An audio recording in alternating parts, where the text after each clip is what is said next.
buat penginjilan itu di Bali, Tangerang, Samarinda, dan Lampung. Nah, jangan heran kalau saya hari ini sebenarnya style saya tidak terlalu seperti begini. Sebelumnya saya juga adalah penginjil dari daerah-daerah yang terpencil seperti di Seko, ya di Balang Buki juga seperti itu. Cuman puji Tuhan di beberapa 13 tahun terakhir Tuhan izinkan untuk menginjil melalui radio, melalui broadcast. Dan sekarang kita bisa lihat bahwa perkembangan begitu maju, ya.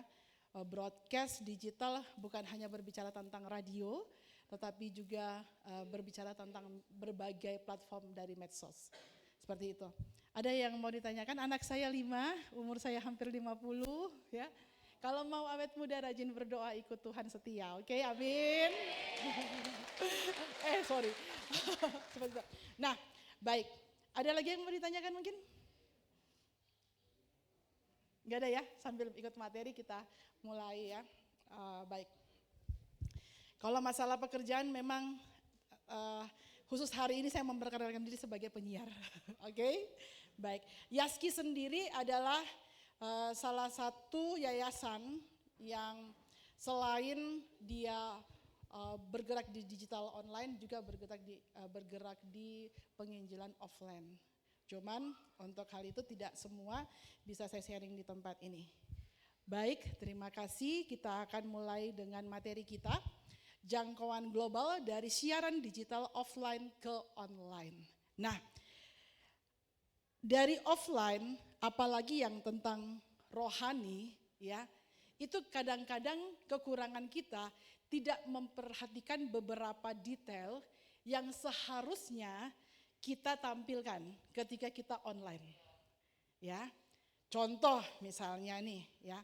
Contoh misalnya, kegiatan yang baik adalah berdoa. Nah, kita selalu terobsesi bahwa berdoa tidak boleh diposting, diumbar seperti itu, ya.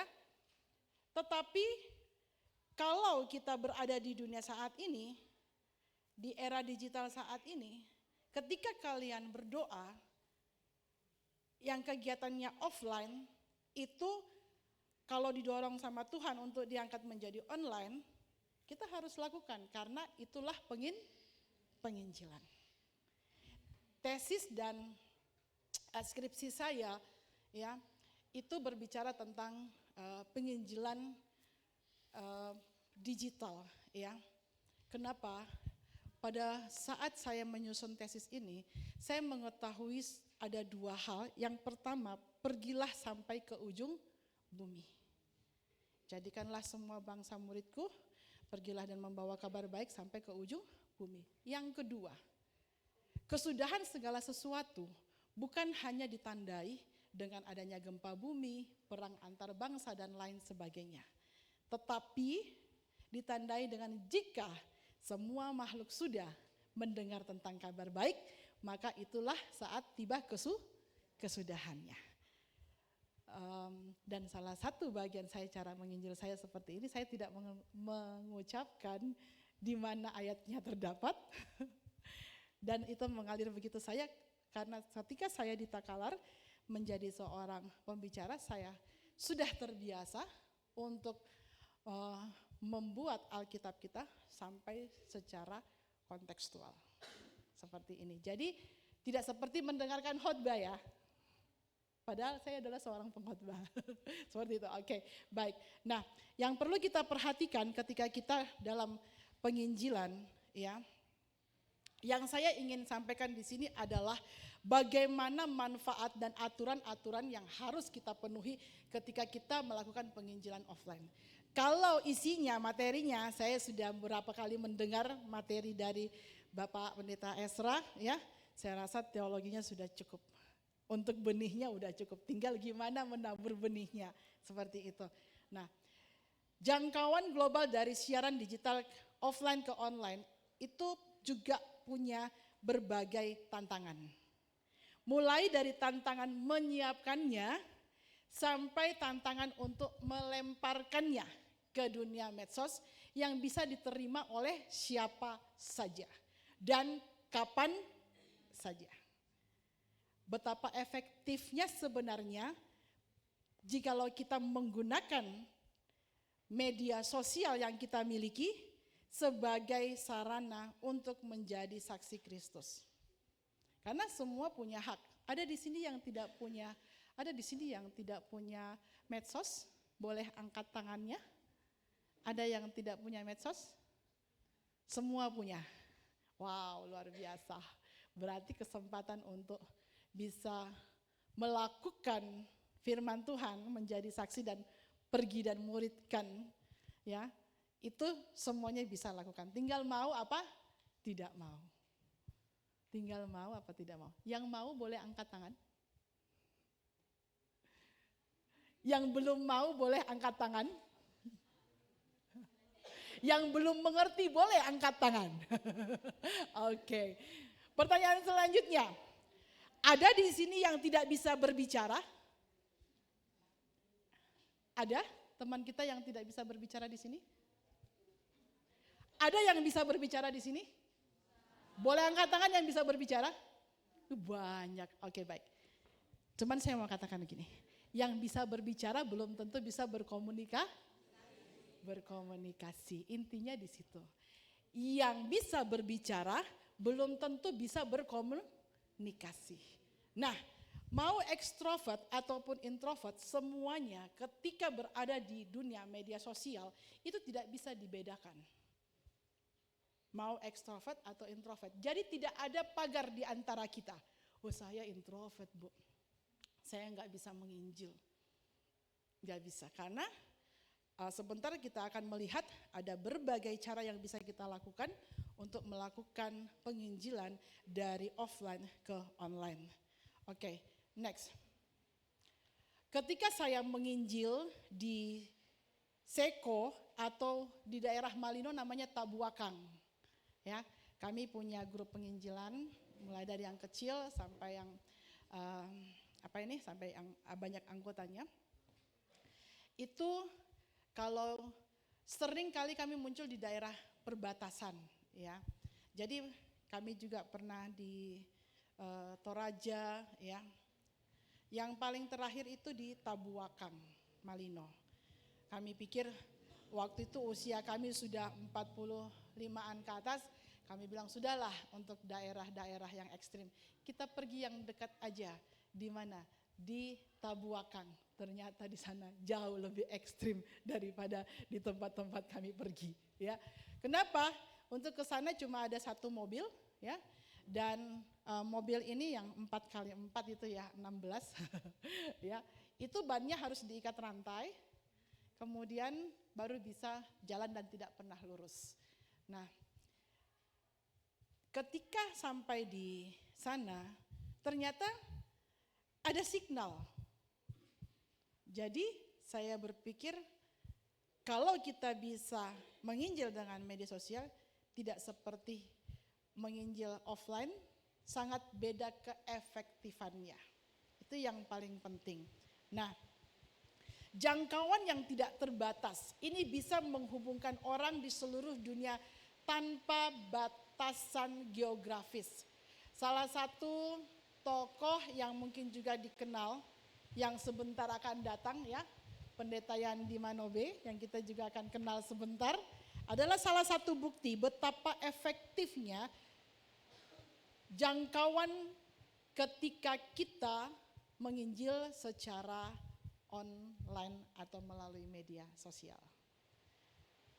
Biaya juga jauh lebih terjangkau. Modal pulsa sudah bisa kita melakukan kegiatan di media sosial. Fleksibilitas konten, teks, gambar, video, hingga siaran langsung. Semua platform menyediakan dengan mudah kita menggunakannya. Mau berupa teks, makanya saya katakan tadi, orang yang introvert tidak ingin wajahnya muncul di depan umum, itu bisa mengambil gambar, kemudian teks, lalu kemudian suara dari Google bisa didubbing sehingga terjadilah, ya, sebuah konten penginjilan yang dilakukan oleh orang yang introvert, yang bahkan tidak mau ngomong. Suaranya nggak mau ditahu, wajahnya nggak mau ditahu. Dan ternyata penginjilannya kenceng. Ya, jadi sekarang ini jangan salah, banyak tentara-tentara Kristus yang sedang berjuang untuk melakukan apa yang Tuhan perintahkan.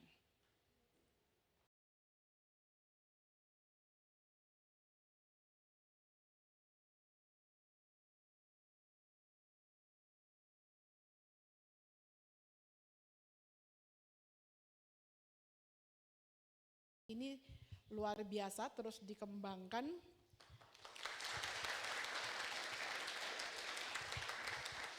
Ya. Dan saya percaya bukan suatu kebetulan kita bertemu di tempat ini. Ya. Sekedar pengalaman waktu memperbincangkan kegiatan ini, ya, saya dengan founder, dengan Pak Pendeta Esra tidak saling terlalu mengenal, ya. Kemudian kami berbicara, saya hanya merasa bahwa Tuhan sudah menolong saya dan menolong kita semua anak-anak muda Makassar untuk bangkit dan memberitakan firman Tuhan. Amin. Oke. Nah, selanjutnya kita sudah lihat tadi manfaat dari platform media sosial, ya. Yang utama di Facebook ada, semua punya Facebook, ada yang sudah meninggalkan Facebook? Ada. Boleh saya tahu alasannya? Ada boleh 2 orang yang bisa berdiri? Memberitahukan saya alasannya kenapa meninggalkan Facebook. 1 orang deh. Kalau ada yang berani, oke, ke depan. 1 orang. Yang mau mengungkapkan kenapa meninggalkan Facebook. Ada yang berani? Goal Sisi, yes, yes, yes. Ayo, siapa yang berani? Kita direkam loh. Ayo, ayo. Ada yang mau berdiri? Apakah ini semua introvert? Santai aja. Di media sosial itu nggak ada yang salah, ya. Dalam artian bukan isi kontennya ya. Kalau isi kontennya bisa benar salah. Tapi kalau dari cara penyampaiannya, ya, mau disajikan seperti apa, itu nggak ada yang salah. Ada yang mau angkat tangannya? Mau ke depan bersama dengan saya? Oke, tepuk tangan dulu dong.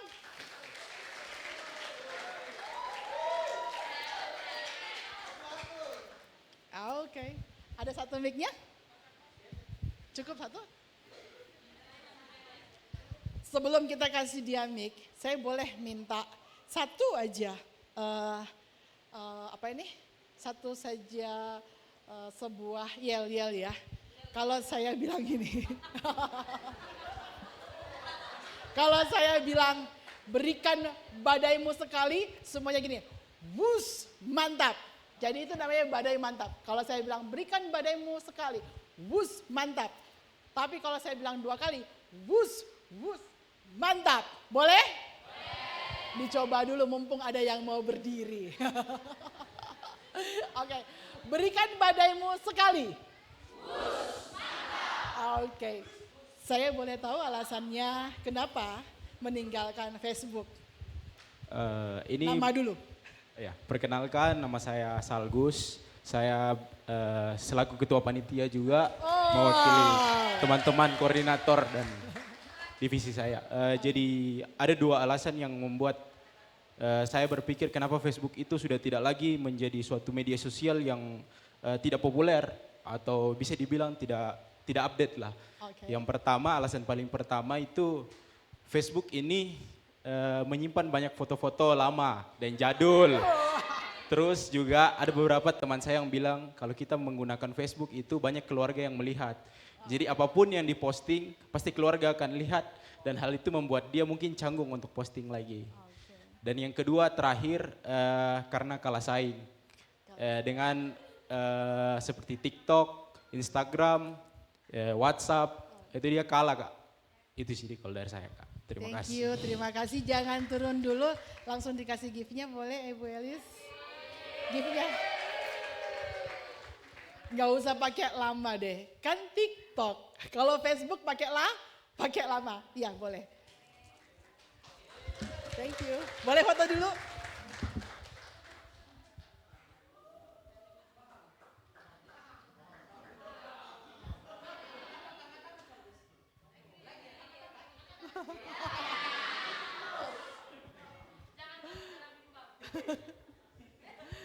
Oke, cukup? Makasih. Terima kasih buat interaksinya ya. Nah, itulah manfaatnya kalau kita sudah terbiasa di digital online, maka kita juga akan terbiasa menciptakan scan atau skenario ya, yang atau skrip yang memang harus ditampilkan ketika kita membuat sebuah konten. Konten yang paling sering menarik adalah yang melibatkan perasaan kebanyakan orang. Ya. Nah, konten yang paling sering diminati adalah konten yang membuat atau melibatkan perasaan banyak orang. Seorang penyiar kalau dia menyampaikan sebuah berita atau menyapa pendengarnya, itu kan kami berada dalam sebuah ruangan yang tidak seorang pun terlihat. Jadi imajinasi kami adalah menghidupi semua imajinasi kami atau pengalaman kami yang terjadi dalam kehidupan kami atau dalam beberapa waktu sebelum kami menyiar. Misalnya ini ya, saya memberi contoh untuk opening dari sebuah kegiatan kopi pagi ya. Di sini kalau kami biasanya menyiar di kopi pagi seperti ini contohnya. Nungguin ya. Oke. Assalamualaikum warahmatullahi wabarakatuh. Selamat pagi semuanya. Jumpa lagi bersama dengan saya Lina Astiva di Kopi Pagi. Apa kabar yang lagi di dapur masak, nyiapin masakan buat anak-anak yang mau berangkat sekolah?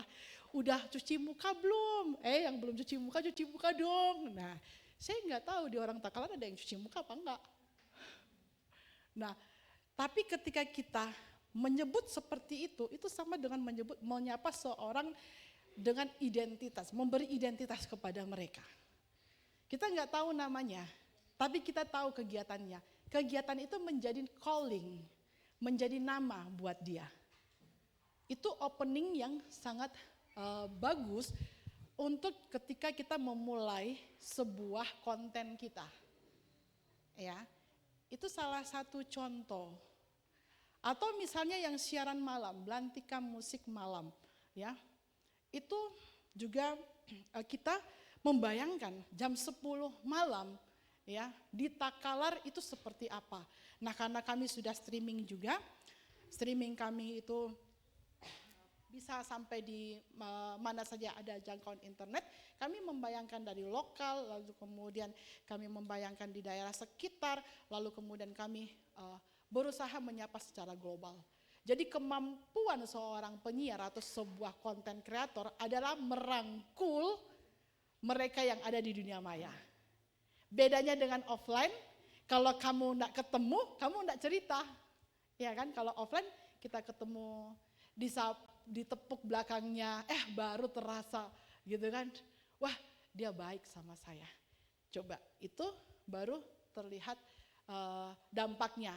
Tapi tidak mungkin kita bisa menyapa dalam waktu sekian detik, sekian ratus orang, ya. Beda dengan penyiar. Sekali dia menyapa dengan kegiatan, mengambil atau menyebut calling gitu ya, memanggil seseorang untuk masuk dalam pembicaraan, itu bisa saja ibu-ibu ada di Takalar, ibu-ibunya ada di Makassar, ibu-ibunya ada di Bandung, di Kalimantan, semua bisa. Yang belum cuci muka akan merasa tersapa. Itulah kekuatan ketika kita melakukan kegiatan penyiaran secara online atau nanti kita masuk kepada digital broadcast. Seperti itu ya. Nah, kekuatannya sangat luar biasa. Mau Facebook, tadi sudah dikatakan anak-anak udah tinggalin, iya gitu kan. Mau pamer jalan-jalan di Facebook nih, lagi healing. Isinya apa kalau di Facebook? Jangan lupa oleh-oleh ya. Pasti gitu. Nah, pasti ada Nah, kamu di mana? Sehat-sehat di mamamu? Saya kira sakit. Waduh, orang lagi healing ditanya tentang mamanya yang mungkin kejadiannya dia dengar setahun lalu kan. Kalau orang baca kita, wah gimana nih komennya enggak nyambung. Memang generasi kita enggak nyambung sayang. Jadi antara generasimu dan generasiku memang sedikit tidak nyambung. Tapi orang-orang seperti kami ini saya mau ingatkan 20 tahun lagi mungkin enggak ada. Kalian benar-benar akan berhadapan dengan virtual. Ya, AI ya, yang menjadi sahabatmu. Kamu bisa menciptakan seorang tokoh. Saya mau bersahabat dengan seorang tokoh, punya lesung pipit, ya, manis gitu kan, rambutnya panjang. Kita bisa ciptakan. Lalu kita bisa menciptakan kepribadiannya dan kalian bisa ngobrol santai bertukar pikiran dengan sosok yang kalian inginkan. Tapi itu semua adalah sebuah tantangan di masa yang akan datang. Kita ini manusia makhluk sosial. Semakin sering kamu scroll sebuah medsos, sebenarnya kamu semakin tidak punya arah. Dunia ini sebenarnya sangat berisik loh sekarang dibanding kami dulu. Karena dulu telepon ada di rumah. Kalau kami di kantor, yang punya nomor telepon itu cuman apa? Sekretaris dan resepsion. Ya. Sekarang saya katakan dunia sangat berisik. Kalau nih saya bilang semua HP-nya boleh hidup. Semua HP-nya tidak usah di silent. Kira-kira saya bisa ngomong nggak? Nggak bisa. Pasti sebentar kring, tang, tung, kan pasti gitu. Karena dunia ini sudah sangat berisik. Karena itu kita perlu dari sekarang membuat batas antara dunia maya dan dunia nyata. Ya. Itu yang perlu kita ketahui, ketika kita memanfaatkan sesuatu, pasti ada residunya, pasti ada hal negatifnya. Jadi kita sambil menggunakan medsos, memanfaatkan platform, kita juga harus bisa memisahkan dengan hal-hal yang negatif. Nah, salah satu kesaksian dari hamba Tuhan Billy Lantang, beliau memposting 1 menit renungan dan dia banyak menerima kesaksian bahwa ada seseorang yang ingin bunuh diri tidak jadi bunuh diri, ingin cerai tidak jadi cerai. Terakhir saya punya anak ya di Jakarta, hamba Tuhan juga, anak yang pertama. Ini terakhir ya. Ketika saya membesuk seorang yang sakit, saya tidak sempat bertemu. Tapi dari keluarganya saya tahu beliau bilang begini, tolong putarkan videonya Andika. Itu di tengah-tengah dia mau koma, dia minta tolong diputarkan videonya Andika. Nah, Andika ini dengan beliau masih hubungannya kekeluargaan dekat. Jadi kalau yang tadi saya bilang jangan juga tinggalkan Facebook. Kalau di sana banyak keluarga, menginjillah di sana. Jangan postingannya yang diubah, bukan platformnya yang dihilangkan. Oke? Ya, kalau di sana banyak keluarga, postinglah hal-hal yang rohani. Karena di sana memang di Facebook itu kebanyakan orang yang sudah usianya kurang lebih seperti saya. Ya. Dan tetapi mereka punya kelebihan itu jauh lebih setia loh. Jauh lebih setia untuk menonton kontennya sampai habis dibanding di TikTok. TikTok disuruh sak, kenceng. Kalau di Facebook coba lihat ibu-ibu nonton Facebook. Enggak selincah kalian yang nonton TikTok. Ya, TikTok kan tak.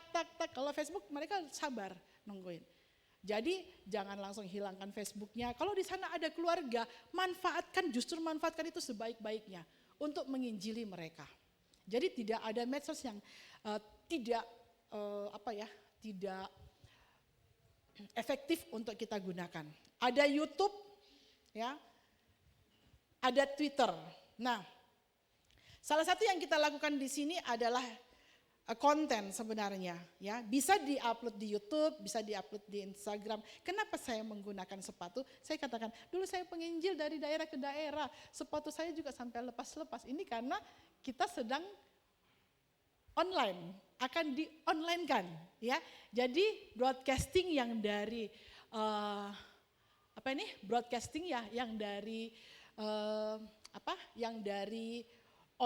offline ke online ya, itu akan sangat berpengaruh dengan penampilan kita juga.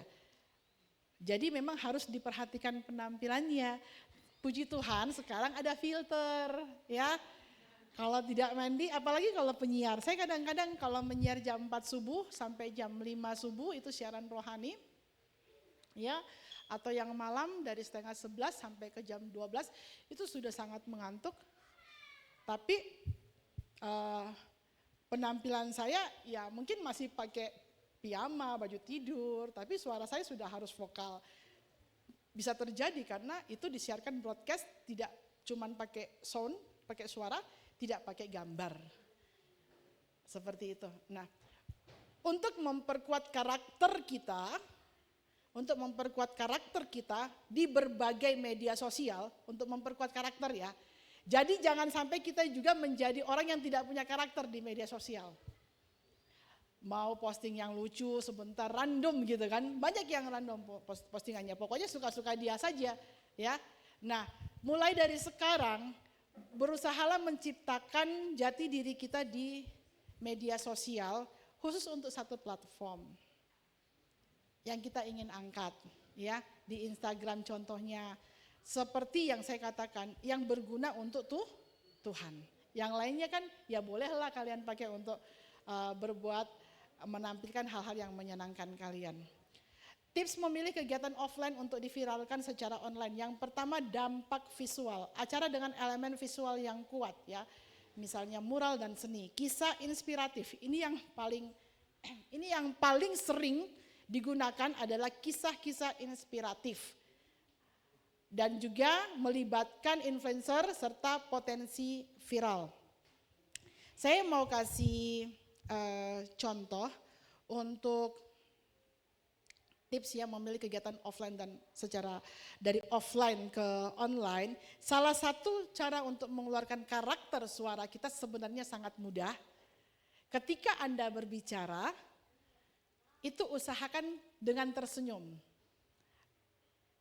Ya, namanya smiling voice.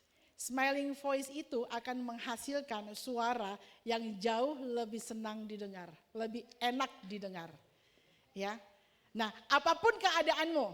Jadi saya pernah menyiar ya, waktu itu disampaikan berita yang duka ya. Jadi waktu saya masih jadi penyiarnya ya, waktu itu. Ketika mic saya on, apapun keadaan saya, apapun kejadian di sekitar saya harus kembali menghadirkan keceriaan. Karena program saya ya waktu itu celoteh wanita. Jadi nggak mungkin saya membawa keadaan saya yang offline ke online. Saya harus menunjukkan bahwa acara ini atau program ini memang dia adalah program yang ceria. Nah setelah mic-nya di-off-kan, baru saya nangis lagi. Lalu kemudian saya menjadi pemimpin ya, dipercayakan jadi senior gitu lah. Saya bawahi penyiar. Nah, penyiarnya ini putus cinta. Menyiar, jadi saya bilang, kalau on lupa ya. Ya Bu, siap Bu. Begitu on, dia kembali. Halo pendengar Kristi dimanapun Anda berada. Halo pendengar Harmoni dimanapun Anda berada. Langsung smiling voice. Smiling voice ini akan sangat membantu menjadi tips yang akan juga membuat kalian lebih mudah ketika menggunakan konten. Oke, nah selanjutnya aturan-aturan yang harus kita gunakan ketika menggunakan media sosial. Ini juga sangat penting. Ini sudah menjadi bagian yang harus kita sangat perhatikan. Karena sepatah katamu salah, ya, sepatah kata yang salah, itu bisa kita masuk ke bui loh, masuk ke penjara. Ya, atau sepatah kata kita yang salah bisa membuat orang lain mengalami kerugian. Kita bisa semuanya pasti sudah tahu ya kerugian-kerugian apa yang terjadi ya. Ada kemarin yang review makanan itu akhirnya kena denda sampai berapa M karena dia berani memviralkan dengan konten yang negatif ya seperti itu. Hindari penyebaran informasi yang salah. Pada waktu COVID kemarin di Takalar, mungkin di seluruh Sulawesi Selatan ada satu, siapa di sini yang melewati masa COVID? Kita melewati ya, bukan kena COVID, melewati, ada? Kita sama-sama lewati kan? Waktu itu, mungkin waktu itu ada yang masih SMA, ada yang sudah kuliah. Nah, salah satu hoax yang terdengar adalah makan telur bisa menghindari dari COVID. Ada yang pernah dengar? Ya, jadi telur-telur di Takalar itu diborong semuanya ya, pada berusaha makan telur untuk menghindari COVID. Nah, itu sebuah hoax. Cara kami dari radio untuk membuat hoax itu berhenti adalah menggunakan kekuatan dari broadcast kami. Pertama, untuk menghentikan hoax yang ada. Dengan cara seperti itu, masyarakat bisa kembali tenang. Yang kedua, memang selalu memberitakan hal-hal yang baik. Ya. Dan hal-hal yang baik itu hanya ada dan banyak di firman Tuhan. Di firman Tuhan. Ya, 1000 lebah di sisi kiriku, 10.000 di sisi kananku. Aku tetap percaya bahwa Engkau adalah Tuhan yang menjadi penyelamatku. Ya, ada banyak yang membuat kita bisa menyampaikan firman Tuhan dengan kontekstual. Tetapi efeknya luar biasa. Satu orang bertobat, berapa malaikat yang bersuka cita? Beribu-ribu. Satu loh. Ya. Mari ya, komunitas Goal Sisi ini terus buat Tuhan bersuka cita melalui media sosial yang kita miliki, oke? Kalau memang kalian sedih ya, pada saat kita sedih pun kita bukan orang yang tidak punya Tuhan loh. Dalam keadaan yang sangat sedih kita masih punya pengharapan. Saya tidak mengatakan bahwa Anda tidak boleh bersedih, boleh bersedih. Tidak ada yang salah dengan bersedih, tidak ada yang salah dengan kemarahan. Tetapi ketika kita ada di media sosial, kita harus mampu menyesuaikan keadaan dengan yang kita alami. Orang yang merasa inilah saya, sebenarnya mereka tidak bijak menggunakan medsos. Karena yang banyak menggunakan medsos sebenarnya privasi mereka tidak kelihatan loh. Kalian nggak tahu itu siapa. Justru mereka tidak memperlihatkan privasinya. Tidak tahu itu siapa, tidak tahu keluarganya siapa ya. Itu yang sebenarnya terjadi. Yang paling banyak menguasai medsos sebenarnya privasi mereka sangat terjaga. Jadi dalam hal menggunakan media sosial, kita harus memang memverifikasi informasi sehingga informasi yang kita sebarkan itu tidak salah. Kemudian menghormati perbedaan. Dalam siaran online, ya hati-hati sekali untuk menyinggung ras, agama, ya itu dan merek. Jadi 3 hal itu aja aturannya. Jangan sebutkan merek kalau tidak mau kena hal-hal yang tidak menyenangkan ya. Jangan sebut ras ya, dan jangan sebut agama. Itu sangat akan membantu kalian untuk ketika membuat siaran-siaran atau broadcastnya ke online, jauh bisa lebih teratur. Saya sudah katakan tadi, saya hanya membagikan tipsnya pada saat ini ya. Sehingga kita bisa menggunakan media sosial kita untuk melakukan apa yang Tuhan inginkan. Nah yang terakhir, melindungi privasi. Jangan bagikan informasi pribadi Anda. Apalagi ya jika Anda tahu atau ingin semakin besar keinginan untuk membuat platform kita berkembang, seharusnya dari awal kita menjaga privasi kita. Jadi dari awal kita menjaga privasi kita supaya ketika konten kita berkembang ya itu tidak mengganggu kegiatan kita, karena sangat tidak enak sekali juga ya kita kehilangan dunia kita ketika kita menyerahkan semuanya ke media sosial. Mau makan bakso aja ke foto ya, buang tisu di sembarang tempat ke foto gitu kan. Kalau kita sudah jadi seorang konten kreator ya kita sudah mulai sangat terbatas. Jadi sejak dari awal rencanakan apa yang kamu ingin posting, seperti apa jati diri yang kamu ingin tampilkan, dan semuanya saya katakan motivasimu akan menentukan buah yang kau hasilkan untuk Tuhan. Amin. Motivasimu sangat menentukan. Mungkin kita akan dicela, wah pamer rohani, Mungkin kita akan dianggap seperti seorang yang munafik, seperti itu ya. Tapi saya mau katakan sekali lagi, ketika engkau melakukan perintah Tuhan untuk penginjilan, Tuhan akan menjaga dan menolongmu.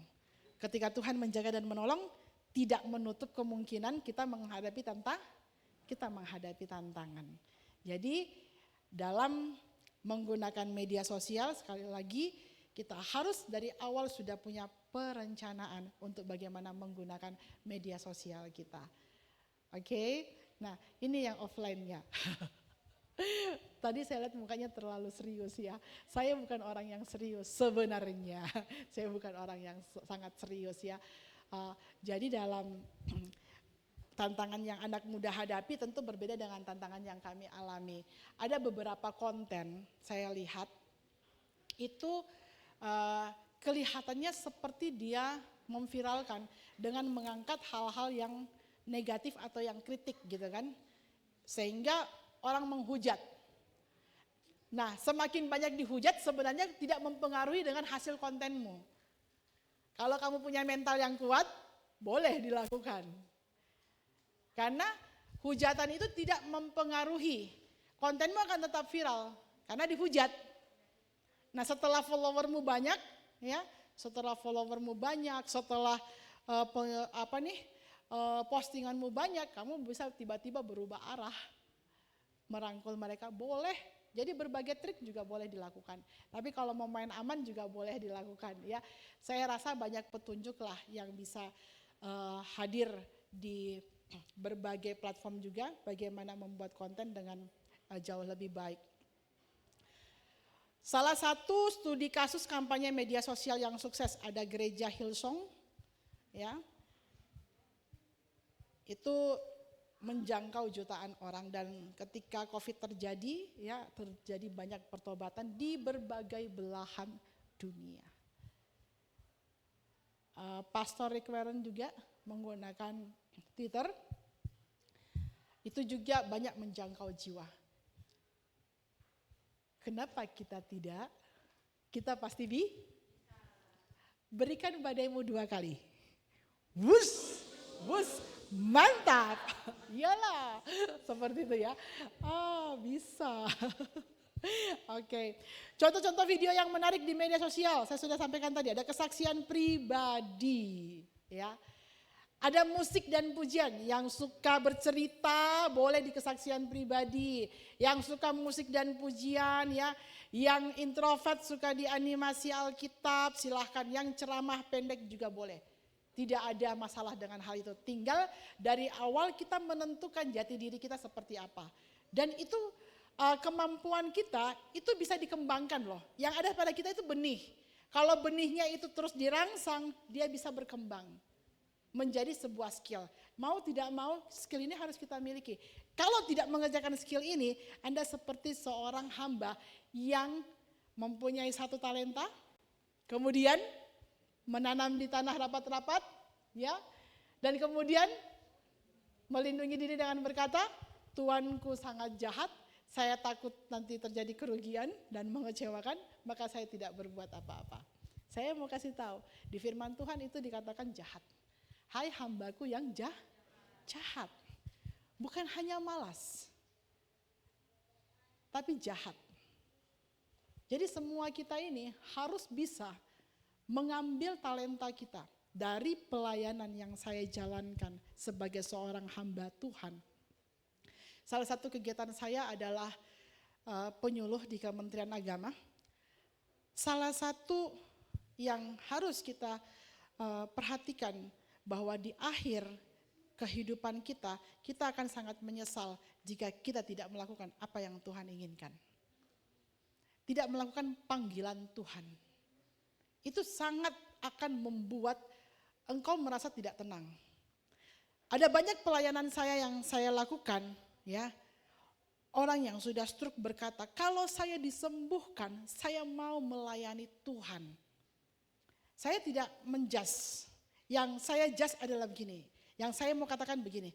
Di hatimu saat ini, dengan semua keinginanmu, dengan berbagai cita-citamu, ada satu tuntutan yang harus dipenuhi. Melayani Tuhan. Kalau kita melayani Tuhan, Ya, apapun bukan hanya ketika menghadapi masalah dan tantangan, tetapi ketika akan mengakhiri pertandingan kita, kita tidak akan panik. Bahkan kita akan berkata, Tuhan terima kasih semuanya sudah boleh selesai. Sekarang kalau kematian memanggil nih, tidak harus sakit dulu, ya, tidak harus jadi tua dulu. Jadi semua kita memang harus berjaga-jaga dengan kehidupan kita. Hari ini kita bisa punya kekuatan, tapi sebentar kekuatan bisa akan hilang. Itu bukan urusan kita lagi. Yang menjadi urusan kita adalah detik demi detik yang kita gunakan. Bagaimana kita memancarkan apa yang Kristus sudah berikan kepada kita. Dari perkataan, dari pikiran kita, dari tindakan kita, ya. Itu semuanya harus ya kita latih. Jadi tidak langsung tiba-tiba jadi seperti ini. Saya waktu muda tidak paham tentang yang namanya Tuhan, saya mengandalkan kekuatan saya. Makanya dari waktu muda saya bilang gini, wah saya ini perempuan, saya harus menjaga diri saya, melindungi diri saya. Jadi saya latih karate, taekwondo, ya judo, semua saya latihan. Kemudian saya mengandalkan kekuatan saya, jadi berani keluar masuk hutan, berani gitu kan. Nah suatu waktu di sebuah gereja ada kesaksian seorang ibu-ibu yang umurnya hampir 70 tahun. Dikepung sama hampir 10 anak muda yang mau merampok di Surabaya. Waktu itu saya di Surabaya. Dia tidak punya kemampuan apa-apa. Terus dia bilang begini, Tuhan tolong saya. Tuhan tolong saya. Yang 10-10-nya itu rubuh. Ya 10-10-nya itu rubuh. Lalu saya berkata begini, Tuhan saya sudah salah dalam hidup saya. Saya banyak menghabiskan waktu saya untuk mengasah skill saya hanya untuk saya. Bukan untuk orang lain. Gitu ya. Tapi Tuhan itu baik. Pertama kebaikannya, dia tidak mengingat apapun kesalahanmu di masa lalu. Yang kedua, dia baiknya semua rencana yang dia buat selalu mendatangkan kebaikan. Itulah Tuhan yang kita sembah. Itulah Yesus yang namanya kita panggil, yang namanya kita sebut di setiap akhir doa kita. Pribadinya pribadi yang kuat. Dalam menempuh perjalanan kehidupan saya akhirnya karena mengalami berbagai hal, saya bisa berbicara tentang Tuhan. Satu hal intinya, karena saya mengalami. Kalau sekarang saya diizinkan berbicara lewat medsos, berbicara lewat offline seperti begini, itu adalah kemurahan Tuhan bagi saya ya. Jadi itu salah satu contoh kesaksian pribadi. Mungkin ada di sini yang pintar membuat animasi video Alkitab? Ada? Ada? Tidak banyak loh. Ada? Boleh angkat tangan? Angkat tangan dong yang bisa bikin animasi Alkitab.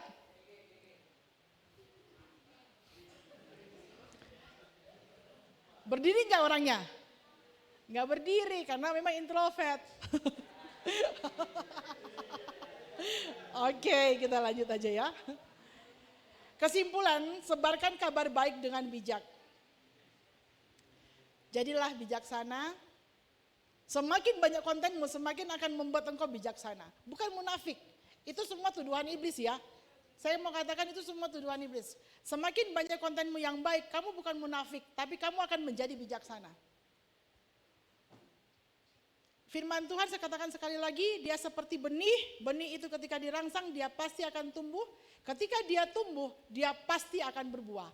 Jikalau kamu mulai dari detik ini, maka kamu akan melihat buahnya di masa yang akan datang. Dan hari ini tidak sia-sia retreatnya. Oke, amin. Autentik, mempunyai ciri khas, jati diri. Ya, Anda boleh stit dengan dengan konten lainnya, tapi Anda tetap punya jati diri. Jadinya autentik. Ya. Dan yang terakhir kreatif. Kreatif ini Anda bisa dapatkan dari dua hal. Belajar dan berdoa. Simpel kan? Jadi tidak ada yang sulit. Tidak ada yang sulit untuk memulai digital dari offline ke online. Tidak ada yang sulit. Oke? Ada yang mau bertanya? Saya ternyata agak grogi juga nih berdiri di sini. Banyak yang saya sebenarnya mau ceritain yang lucu gitu kan. Tapi nggak jadi karena ada anak saya Jeremy. Enggak, bercanda. Oke, ada yang ingin bertanya mungkin? Atau ada yang ingin menceritakan sesuatu tentang medsosnya yang Oke, silahkan. Bolehkah maju ke sini? Berikan badaimu 2 kali. Wus, wus, mantap. Boleh deh. Baik.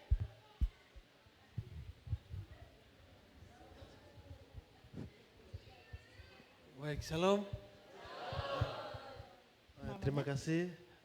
Perkenalkan nama saya Marsen. Saya dari kelompok 6. Oke. Bukan dari negara mana? Bukan negara dari Afrika, tapi dari Baik, Indonesia. Ya, silakan. Ya, baik. Terima kasih. Saya mau bertanya di sini sesuai dengan materi tadi yang saya tangkap tadi. Tadi malam Kak Asra sampaikan bahwa kita generasi itu membawa perubahan. Tapi saya mau tanya lagi sekarang, bagaimana cara mengatasi dampak baik dan buruk di dunia digital ini? Karena beberapa bulan yang lalu saya sempat baca di medsos, ada pemuda yang dapat tipu lewat medsos juga dia. Karena tipu apa dulu? Dapat tipu karena dari penampilan? Dia dari Manokwari, dari Papua Barat. Dia dari Papua Barat, sedangkan cewek ini dari Maluku. Mereka sedang berkomunikasi lewat medsos. Begitu dia sampai di Maluku, tidak aktif HP-nya. Ada foto mau ditampilkan. Jadi bagaimana cara mengatasi hal-hal itu? Itu pertanyaan saya. Baik, ini berarti tipunya penampilan ya? Berarti tertipunya di mana dulu dong? Tipunya di mana? Dia di Maluku, dia mengaku di Amerika, atau dari segi apa dia sampai merasa tertipu?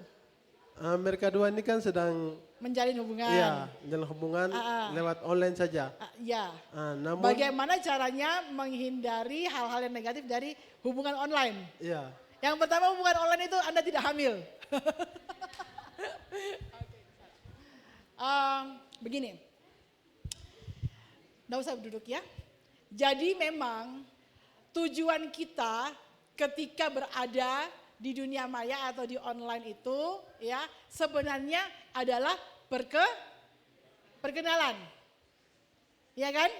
Tujuannya dulu dong. Ya, perkenalan.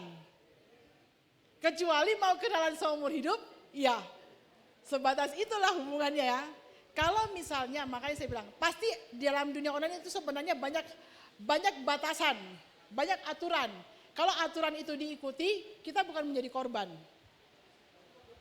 Kalau tadi tertipunya, ya mungkin ya, ini hal-hal yang negatif banyak yang terjadi. Salah satu contoh tadi ya, kalau misalnya hubungannya sampai terjadi mengancam ya, yang saya sering bantu di Polda. Jadi seorang wanita mengirimkan gambar yang tidak senonoh kepada pria. Kemudian prianya mengancam, dikirimin duit. Ya. Dan saya mau katakan ini bukan terjadi sama anak muda saja. Sama ibu-ibu orang tua juga terjadi. Dan bukan hanya terjadi pada ibu-ibu saja. Terjadi sama hamba Tuhan juga bisa. Tidak ada yang kebal. Untuk hal yang negatif dari media sosial tidak seorang pun kebal. Ya, jadi semuanya perlu berhati-hati. Tadi ini kan ditipu nih. Ya, semua yang di media sosial seharusnya kita sudah tahu. Kan kita juga sebagai pelaku. Kita sudah tahu foto yang mana kita mau posting. Contoh ya, Wanita itu suka sekali foto. 30 kali foto, berapa yang diposting? Satu. Jadi kita harus kenali, ya, kenali aturan media sosial itu sendiri dulu. Seperti apa aturannya. Nah, ini yang tertipu temanmu kan? Kamu? Oh bukan? Bukan. Enggak, kalau kamu bisa rembek kayak bercanda loh, bercanda ya. Saya bercanda, saya tahu bukan dia yang tertipu. Karena kalau dia tertipu tidak mungkin masih semanis ini senyumnya. Oke, yang pertama ya kita harus tahu bahwa dalam media sosial ada batasan. Ya, setiap batasan yang kita langgar itu berbeda dengan di offline. Offline tidak seberapa berdampak, tapi di online itu sangat berdampak besar. Karena apa? Karena dia bisa, seperti yang dikatakan tadi, bisa mengulang-ulang kenangan yang lama. Ya, foto-foto yang lama itu bisa kembali terupload. Jadi ketika kita mengupload sesuatu itu bukan menjadi milik kita lagi, sudah menjadi milik umum. Kita tidak bisa batasi mulutnya orang, kita tidak bisa atur pikirannya orang, kita tidak bisa atur responnya orang. Jadi yang pertama, memang kita harus tahu bahwa dalam media sosial ada aturan. Apapun aturannya itu kita harus pelajari. Yang kedua, ketika kita menjalin hubungan, perkenalan di media sosial memang tidak menutup kemungkinan. Ya, bisa digunakan untuk hal-hal yang negatif. Dan kejahatan itu ada karena ada kesempatan. Dan yang paling parah yang memberi kesempatan adalah kita sendiri. Seperti itu. Yang ketiga, dalam dunia online tidak bisa disalahkan cuma satu pihak. Semuanya salah, ya. Jadi kalau mau mengatasinya ya dua-duanya harus bertobat. Enggak bisa satu, ya. Harus dua-duanya. Dan seperti saya katakan, ketika kita mengupload sesuatu, kita harus memang berpikir beda dengan offline. Offline kalau tidak terekam, kan tidak terekam nih, ya. Kalian bisa ngomong mengalir begitu saja ya. Saya ngomong itu ada jedanya kurang lebih 1-2 detik. Kenapa? Karena otak saya harus memfilter. Nah, filter ini dibangun kurang lebih 13 tahun. Untuk tidak melakukan hal-hal yang menyinggung agama, ya, menyinggung ras, menyinggung merek. Kentara tuh kalau orang broadcast baru ini pasti salah satu itu dari 3 hal dia langgar pastinya. Dan akhirnya gimana? Saya jadi lebih penasaran, ketipunya akhirnya korbannya gimana? Ya, akhirnya gimana sih kecewanya dia? Tidak tahu, saya juga baca di medsos saya sampai tidak sampai di detailnya. Tapi yang kamu paling ingat akibat yang paling merugikan itu apa? Yang paling merugikan? Paling merugikan itu yang laki-lakinya. Laki-lakinya kenapa merasa dirugikan? Iya, merasa dirugikan karena datang jauh-jauh. Ternyata HP-nya tidak aktif. Iya. Seperti itu. Merasa dirugikan karena datang jauh-jauh dari Papua ke Maluku yang sekarang tiketnya lagi mahal. Dan ternyata hanya sekedar di PHP ya. Dan yang saya mau katakan sekali lagi, itu sudah resiko. Ya, jadi itu memang sudah bagian daripada resiko karena semuanya bisa datang dan pergi begitu saja. Kita tidak akan merasa dirugikan jika kita tidak melangkah terlalu jauh. Jadi kerugian itu ditentukan oleh siapa? Diri kita sendiri. Ya, yang paling banyak melanggar adalah diri kita sendiri, yang paling dirugikan juga adalah diri kita. Itulah kenyataannya untuk dunia online saat ini. Ya, terima kasih buat pertanyaannya. Bu Elis boleh dong dikasih souvenir Bu Elis. Terus difoto souvenirnya kan, terus dikasih tahu ke temennya. Gara-gara kamu jadi korban, aku dapat MOOC. Oke, boleh dong diambil fotonya, jangan turun dulu.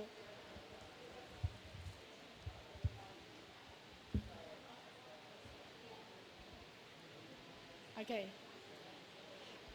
30 menit habis ya? Habis ya? Oh belum, saya minta tolong foto yang terakhir ditampilkan dong. Jadi gini, saya juga memperkenalkan radio kami bisa lewat streaming. Ini 15 detik apa menit?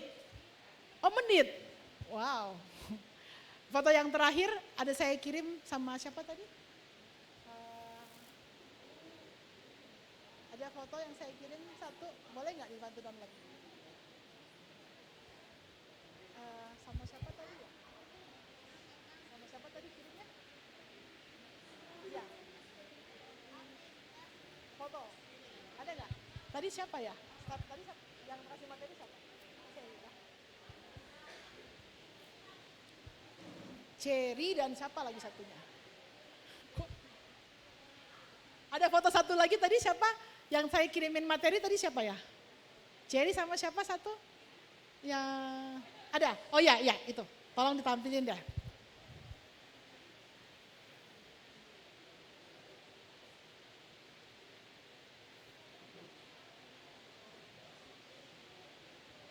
Elis kalau yang ini boleh ditampilin ininya Elis. Kalau yang apa?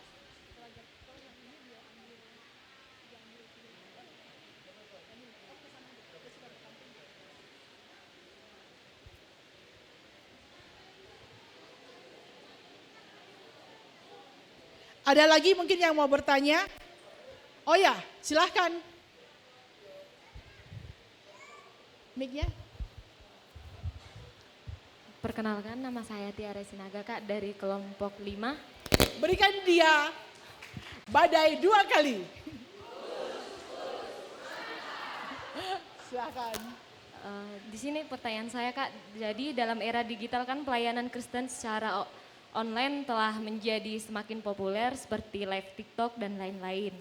Nah, namun ada beberapa konten kreator yang menyalahgunakan dengan mengubah tujuan utama yang dimana seharusnya fokusnya kan untuk pelayanan, tapi beberapa konten kreator menyalahgunakan yaitu fokusnya sekarang, Kak, kayak mencari gift dan mencari uang di beberapa kontennya. Lalu bagaimana Kakak menanggapi hal tersebut? Oke, terima kasih buat jangan duduk dulu dengan saya. Nah, yang tadi dikatakan ada beberapa konten kreator yang motivasinya ya yang berubah ya, mencari gift dan lain sebagainya. Saya mau katakan, kita tidak bisa mengubah konten kreatornya. Iya kan? Kita tidak bisa mengubah konten kreatornya. Jadi kalau kita memandang media sosial, pandangan kita harus dari banyak sudut pandang, perspektif. Mungkin dia melakukan hal yang negatif, konten kreator kita nggak bisa tahu. Kita nggak tahu dia di mana loh menyiarnya. Kita nggak tahu dia di mana menyiarnya. Kita nggak tahu, ya. Bahkan wajah aslinya kita nggak tahu. Tapi saya mau katakan sekali lagi, ketika dia melakukan konten rohani, tetap ada orang yang diberkati. Itu dulu. Mau dia dapat gift atau tidak, ya. Mau dia cari gift atau tidak. Saya mau katakan dia jauh lebih baik daripada kita yang tidak memposting sama sekali. Oke? Dia jauh lebih baik daripada kita yang tidak memposting sama sekali.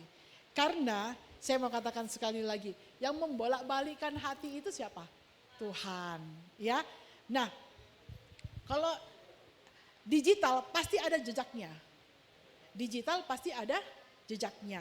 Motivasi ya itu lahir berdasarkan pandangan kita. Memang mungkin benar ya. Saya berdoa, tolong dong yang saya doakan berikan gift-nya. Kan bisa sampai senyata itu loh. Saya juga sih lihat memang. Saya juga lihat seperti itu, hal itu terjadi. Dan yang saya lakukan ketika melihat hal itu, saya tidak menjadi pesimis untuk memposting. Jadi jangan kita menjudge diri kita, menghalangi diri kita untuk melakukan terus penginjilan pribadi melalui media sosial kita hanya karena ada hal-hal negatif yang dilakukan oleh orang lain atau oleh konten kreator lainnya. Oke?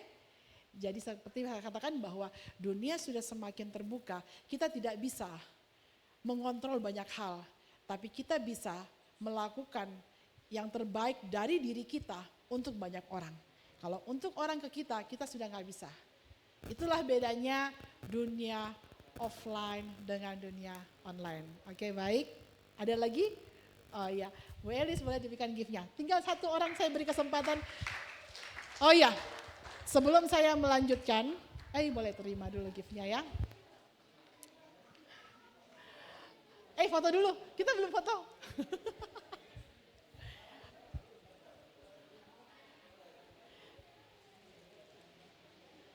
Terima kasih. Makasih ya. Nah, ini adalah, ini sudah diambil ya? Kamu sudah ambil foto? Oke.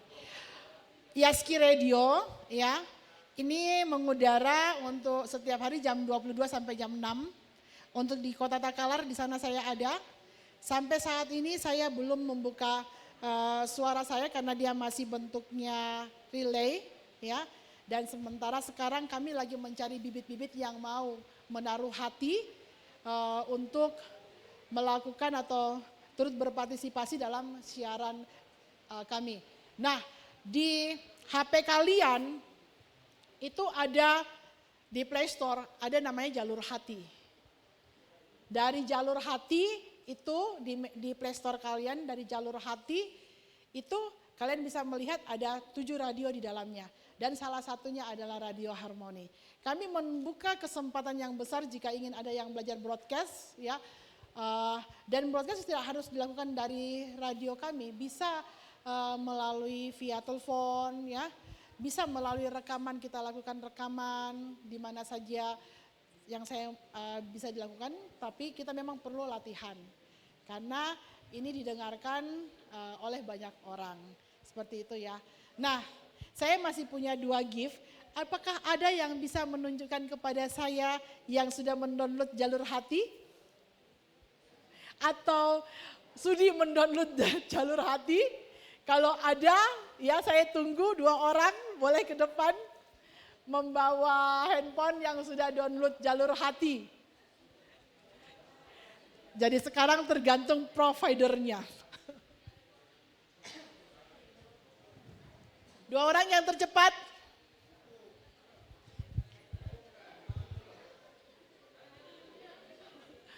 Dua orang yang tercepat yang mendownload Jalur Hati boleh tampil ke depan.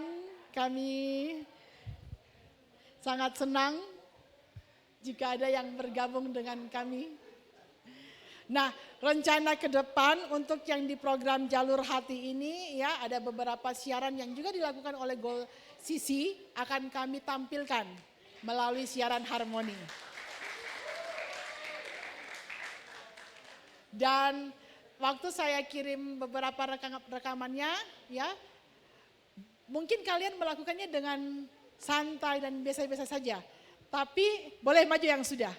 Tapi tahukah kalian bahwa ada beberapa orang yang sudah sangat diberkati dengan doa pagi? Boleh maju ke depan yang sudah punya 2 orang, ayo ke depan.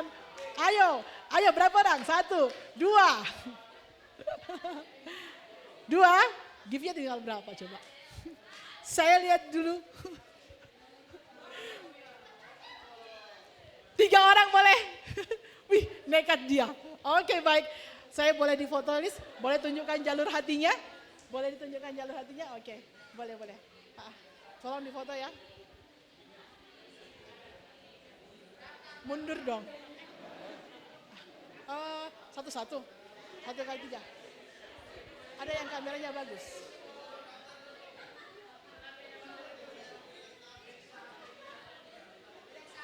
Sebentar. Boleh. Bagus ya hasilnya. Oke, boleh 1 kali 3? Boleh 1 kali. Boleh dong ditunjukin. Pindah dulu di sebelah sana. Oke, boleh. Diambil Jalur Hatinya, keambil nggak?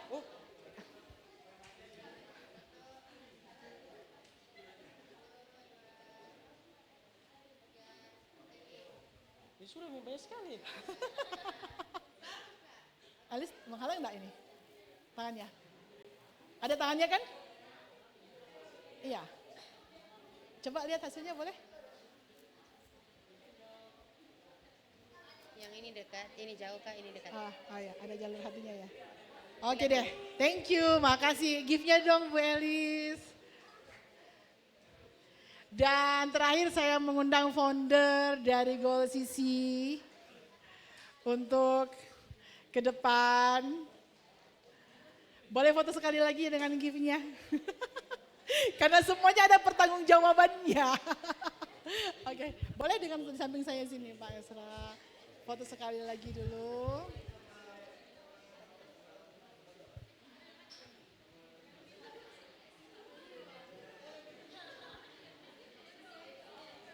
Boleh saja sekali. Oke.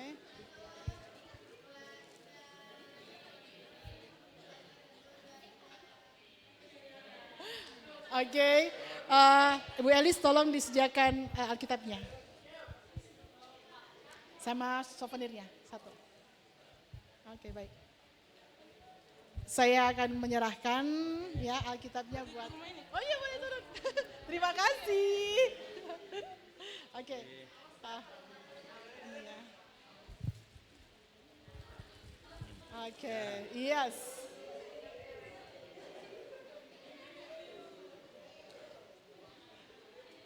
Ini adalah Alkitab seri TB2 bekerjasama dengan LAI ya.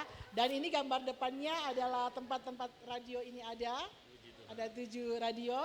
Dan di belakangnya ini adalah moto kami, Fear of God, Action, Integrity, Trust, dan Hard Work.